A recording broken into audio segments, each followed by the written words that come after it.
Hi, everyone, and Happy New Year. Souha here, your canine rearing and relationship coach, coming to you with best wishes for the new year, 2025, and also with a message that I hope will make a big difference for you, your dogs, and your life outside of dogs in the coming year and beyond. So, everybody, last November, my dog Bob, who was estimated to be about 15 years old, got quite sick. And a few weeks later, on November 20th, I made the painful but I think right decision to let him go. He is dearly missed, but he's also given me the chance to reflect on the last 13 years that we have spent together. And in the course of this reflection, I was able to realize that I had some regrets, but not very many. And the fact that I didn't have very many regrets made it a lot easier for me to deal with this loss. And why is it that I didn't have very many regrets? I came to realize is because I took 100% responsibility for the behavior of this dog. I took 100% ownership of this dog. And I did not fall into the trap of making excuses for his behavior. And we hear a lot of this excuse making in the world of dogs.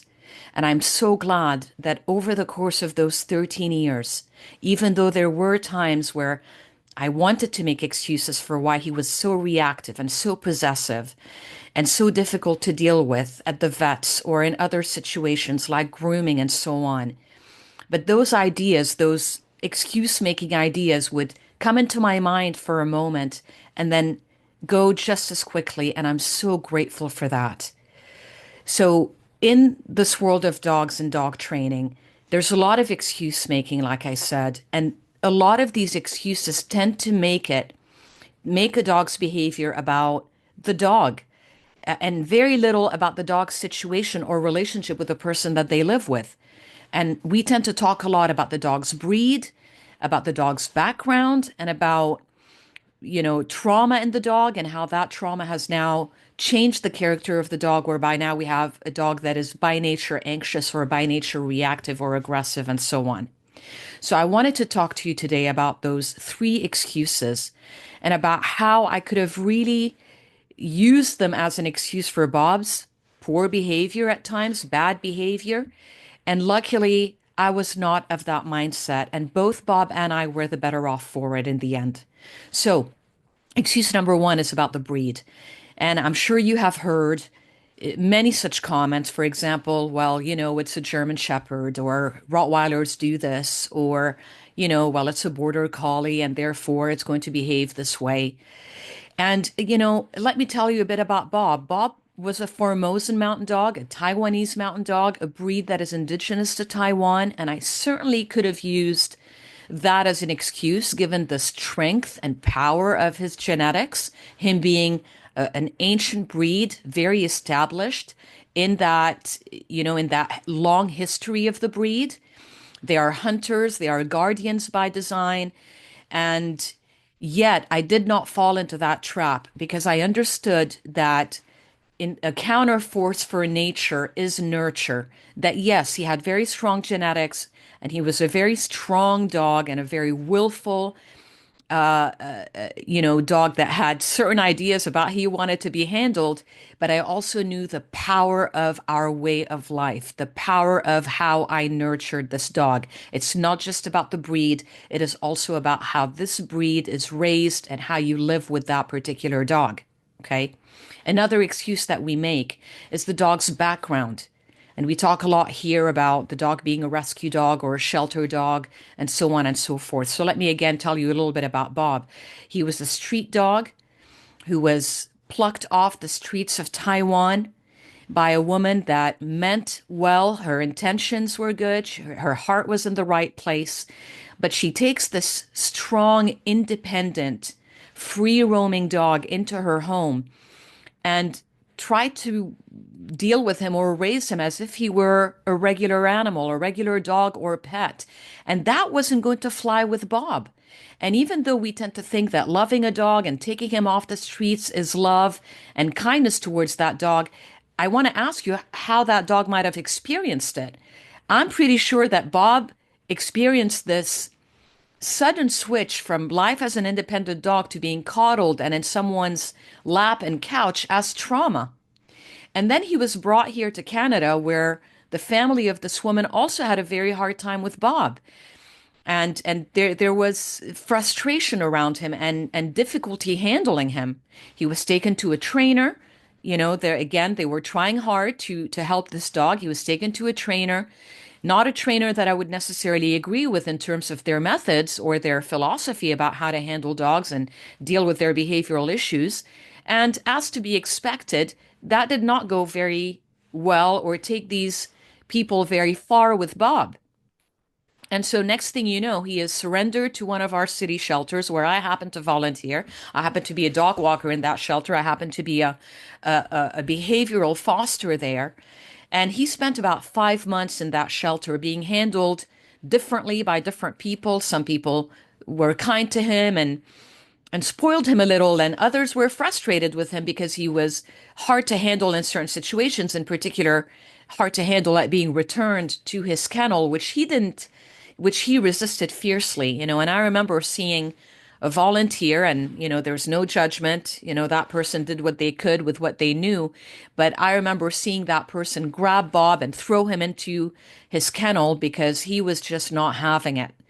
And so one could easily say that Bob was traumatized by this background, and therefore that's why here he is with me struggling with behavioral issues. Again, I did not fall into that trap. I did not make that excuse. That's not to say that his past was easy. That's not to say that he did not experience, you know, trauma and difficulties, but I took charge of my present. I did not want to dwell in the past. I did not want either one of us to live in the past. I want to reclaim our present so that we could have a better future together. The third excuse that we make now is that as a result of this trauma, the dog is now anxious, the dog is now reactive, the dog is now aggressive. So instead of seeing those behaviors as a dog's best way of trying to cope, best effort at dealing with a difficult situation, a difficult past, now we see those behaviors as trait, as inherent in the dog. So a trait rather than a state in the character of the dog, as opposed to the dog trying to cope with their situation.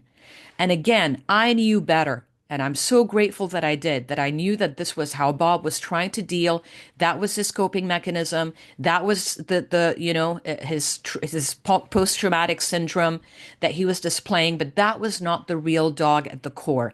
I knew that at the core is a sound, strong, and spirited dog, a mentally healthy dog. And that is what I teach all of our clients, is to look beyond the visible behavior, to look beyond the state that is presented, and to believe and know at a core level that within that dog are traits that are actually healthy, resilient, and beautiful. And I'm very glad that I had the gift of that vision. So to wrap it up, you guys, I did not fall into the trap of making excuses. And there's many excuses that we make, and it's natural and human to make excuses so that we can deal with difficult situations, but they will not take us far. You know, chalking it up to breed, going back to trauma, believing that the dog is the behavior that is presented to you. All these are traps that are taking you away from a potential of a fantastic, beautiful relationship with this dog. Okay? Taking responsibility, taking ownership can feel like taking the blame, but it's not. I'm not to be blamed for Bob's past, but the moment he came into my life, the moment he came into my home, I now became responsible, 100% responsible for his behavior. And this is one of the cornerstone values of the Way of Life community, is that we take 100% radical responsibility for our dogs, because we know the power of our way of life, the decisions that we make every day, in every moment, to create a certain context, situation, environment, relationship that helps heal that dog. And the dog is well aware of all those things that we are doing, thinking, and feeling around him or her. And that creates a certain experience for the dog that can be healing, or that can keep the dog trapped in that difficult past. Taking ownership will free you. It will empower you. It will help heal your relationships, especially if you understand how to do it through the power of the Way of Life method. And so, if you are interested in finding out more about how you can help heal your dog from any past, regardless of breed, regardless of trauma, regardless of whatever behavior or label that dog has been given or that you have given that dog, then reach out to us and stay in touch with us by subscribing to our mailing list. The link is in the comments below if you are not subscribed already. And I truly hope that you will take this message with you into the new year, into your relationship with your dogs, your relationships with people in your life, in this new year and beyond. And I thank you, and I'll see you in the next video. Bye.